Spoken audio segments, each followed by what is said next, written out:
Hello everyone, this is Rizwan and welcome to my YouTube channel ICE Physics Academy। तो students, आज हम discuss करने जा रहे हैं कक्षा 11 के चैप्टर नंबर फर्स्ट के बारे में।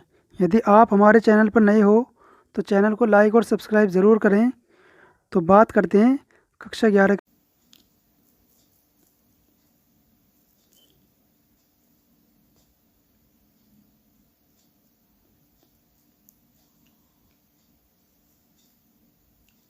तो शुरू करते हैं 11th क्लास का चैप्टर नंबर फर्स्ट, भौतिक जगत। इसका सबसे पहला टॉपिक है आपका विज्ञान, जिसे हम क्या कहते हैं, साइंस।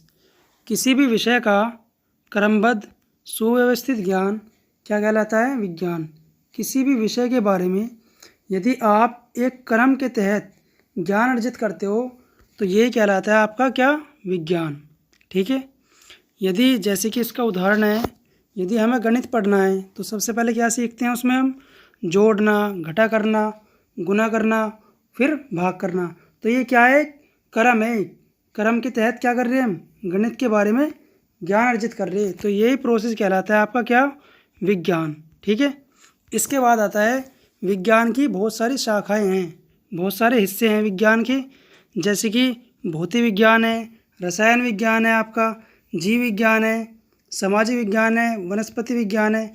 इसके अलावा और भी हैं बहुत सारी शाखाएं, लेकिन हम जो आज पढ़ने जा रहे हैं वो क्या पढ़ेंगे, भौतिक विज्ञान के बारे में। ठीक है। तो चलते हैं कि भौतिक विज्ञान क्या होता है, जिसे हम क्या कहते हैं, फिजिक्स। विज्ञान की वह शाखा, शाखा का मतलब होता है हिस्सा, उसका एक पार्ट। विज्ञान का वह पार्ट या वह शाखा जिसके अंतर्गत प्रकृति और प्रकृति में होने वाली घटनाओं का अध्ययन किया जाता है, उसे कहते हैं हम क्या, भौतिक विज्ञान।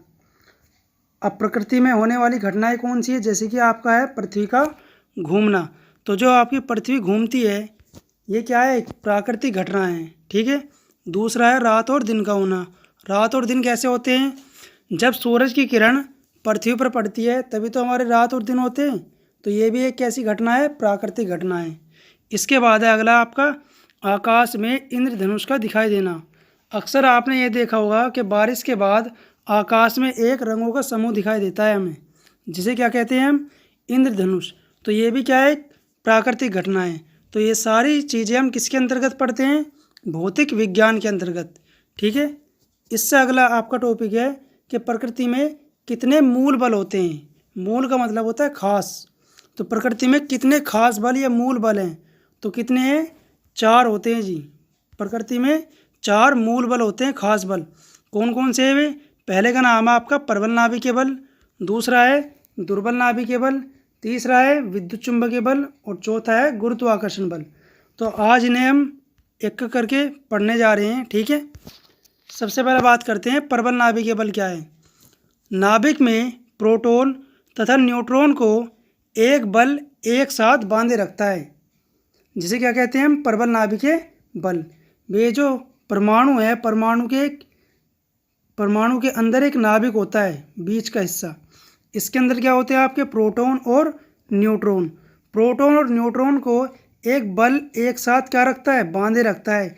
इसी बल को कहते हैं हम क्या, प्रबल नाभिकीय बल। इसके बाद आगे चलते हैं। इसके कुछ गुण हैं, जैसे कि पहला गुण क्या है कि यह बल आवेश पर निर्भर नहीं करता। इस बल का मान चार्ज पर, आवेश पर निर्भर नहीं करता।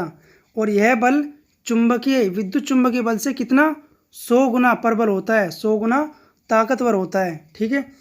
और यह बल छोटी दूरियों के लिए यानी कि लघु परासीय होता है, ज़्यादा बड़ी दूरियों के लिए कार्य नहीं करता, छोटी दूरी के लिए लगता है।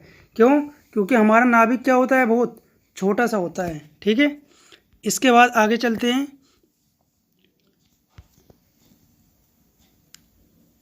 तो इसके बाद आगे चलते हैं, अगला टॉपिक आता है आपका दुर्बल नाभिकीय बल। ये क्या है, यह बल गुरुत्वाकर्षण बल से प्रबल तथा विद्युत चुंबकीय बल व प्रबल नाभिकीय बल से दुर्बल होता है। दुर्बल का मतलब होता है क्षीण या फिर कमज़ोर। तो ये कैसा बल है, एक कमज़ोर बल है। ठीक है। इसके बाद आता है आपका गुरुत्वाकर्षण बल। इंग्लैंड के एक वैज्ञानिक थे जिनका नाम था सर आइजैक न्यूटन। ठीक है। इन्होंने क्या बताया था कि 2 पिंडों के बीच लगने वाला गुरुत्वाकर्षण बल दोनों पिंडों के द्रव्यमानों के गुणनफल के अनुक्रमानुपाती और तथा उनकी बीच की दूरी जो है उसके वर्ग के व्युत्क्रमानुपाती होता है। तो इसके बारे में बताया था किसने? न्यूटन एक वैज्ञानिक थे जिनका नाम था सर आइजक, पूरा नाम। ठीक है, इन्होंने बताया था कि कोई भी चीज़ पृथ्वी की ओर क्यों गिरती है, क्योंकि पृथ्वी के अंदर एक गुण है जिसे कहते हैं हम गुरुत्वाकर्षण। और ये क्या कार्य करता है? ये प्रत्येक वस्तु को अपनी ओर खींचता है। इसलिए कोई भी वस्तु अगर गिरती है पृथ्वी पर तो वो किस तरफ गिरती है? पृथ्वी उसे अपनी ओर खींचती है, यानी कि वो हमेशा नीचे की ओर गिरेगी। ठीक है, तो इसके लिए इन्होंने एक नियम भी दिया था जिसे कहते हैं हम गुरुत्वाकर्षण का नियम।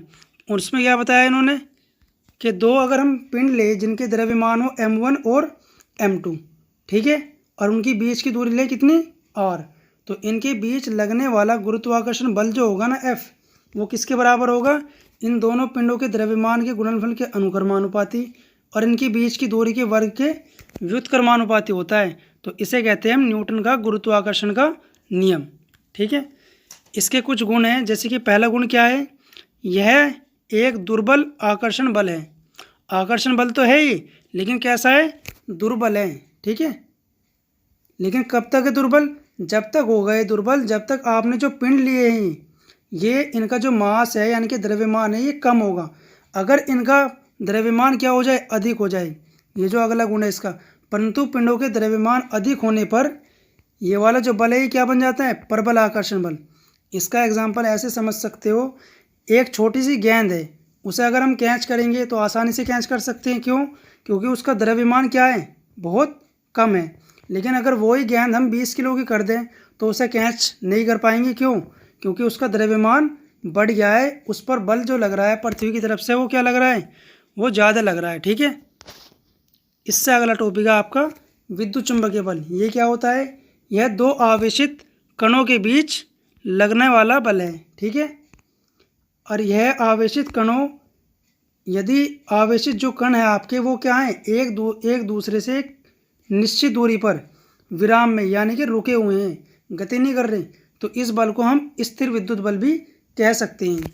तो स्थिर विद्युत बल के बारे में एक वैज्ञानिक थे जिनका नाम था कूलाम। इन्होंने एक नियम दिया था, क्या था वो? कि दो आवेशों के बीच लगने वाला आकर्षण और प्रतिकर्षण बल, ये कौन सा बल है? आकर्षण और प्रतिकर्षण बल। यदि सेम चार्ज होंगे यानी कि समान आवेश, जैसे कि ये हैं प्लस और प्लस, तो इनके बीच में लगता है प्रतिकर्षण बल, यानी कि एक दूसरे से क्या होंगे? दूर हटेंगी। जैसे यहाँ माइनस है, ये भी क्या है? माइनस, तो इनके बीच जो लगने वाला बल है वो कैसा है? प्रतिकर्षण है, यानी कि दूर हट रहे हैं एक दूसरे से। और ये कैसे आवेश है? ये प्लस है और ये दूसरा माइनस, तो ये क्या हो रहे हैं? एक दूसरे की ओर आकर्षित हो रहे हैं, तो ये इसे कहते हैं हम आकर्षण बल। तो दो आवेशों के बीच लगने वाला आकर्षण या प्रतिकर्षण बल दोनों आवेशों के गुणनफल के अनुक्रमानुपाती होता है तथा उनकी बीच की जो दूरी है उसके वर्ग के व्युत्क्रमानुपाती होता है। ये जो नियम है ये सेम ऐसी ही है जैसे कि आपने अभी अभी न्यूटन का गुरुत्वाकर्षण का नियम देखा है, बस वो पिंडों के पदार्थ के लिए लगता है यानी कि द्रव्यमानों के लिए, और ये कार्य करता है किसके लिए? आवेशों के लिए। किसके लिए कार्य करता है? आवेशों के लिए। ठीक है, इसके लिए कूलाम ने एक फॉर्मूला भी बताया था, क्या? कि यदि हम दो आवेश लें Q1 और Q2, ठीक, उनकी बीच की दूरी कितनी हो? r, तो इनके बीच जो लगने वाला आकर्षण या प्रतिकर्षण भी हो सकता है, जो बल होगा ना उसकी वैल्यू कैसे निकालेंगे? इसलिए इसके लिए इन्होंने एक फॉर्मूला दिया था, F बराबर K Q1 बटे R स्क्वायर। वहाँ गुरुत्वाकर्षण के फॉर्मूले में था आपका M1 M2 बटे R स्क्वायर, यहाँ कितना है? Q1 Q2 बटे R स्क्वायर, क्योंकि हम यहाँ किसके बारे में बात कर रहे हैं? आवेशों के बारे में। ठीक है, इसके बाद अगला टॉपिक आता है आपका इस चैप्टर का कि ये जो बल आपने पढ़े हैं चारों, इनमें से कौन सा बल सबसे ज़्यादा प्रबल और कौन सा बल सबसे दुर्बल होता है? ये भी अक्सर एग्जाम में पूछ लिया जाता है सवाल। तो कौन सा बल है सबसे प्रबल? तो याद रखना, प्रबल नाभिकीय बल सबसे प्रबल होता है, इससे कमज़ोर होता है आपका विद्युत चुंबकीय बल। ठीक है, और तीसरे नंबर पर है आपका दुर्बल नाभिकीय बल, और सबसे लास्ट में होता है गुरुत्वाकर्षण बल। और इनकी वैल्यू कितनी होती है? वैल्यू होती है इनकी, अगर प्रबल नाभिकीय बल की वैल्यू कहीं पर 1 है तो विद्युत चुंबकीय बल कितना छोटा होगा उससे, 10⁻⁻²। या फिर आप इसे 100 गुना छोटा भी कह सकते हैं कि प्रबल नाभिकीय बल से विद्युत चुंबकीय बल कितना छोटा होता है, ये वाला बल 100 गुना। ठीक है, ऐसी दुर्बल नाभिकीय बल कितना छोटा हो, 10⁻⁻13।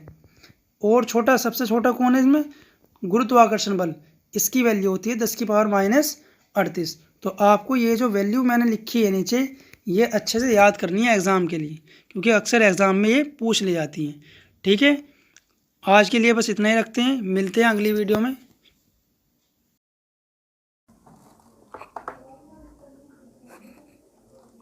मिलते हैं अगली वीडियो में एक नए टॉपिक के साथ। तब तक के लिए चैनल को लाइक, सब्सक्राइब और शेयर करना ना भूलें। Take care, bye bye.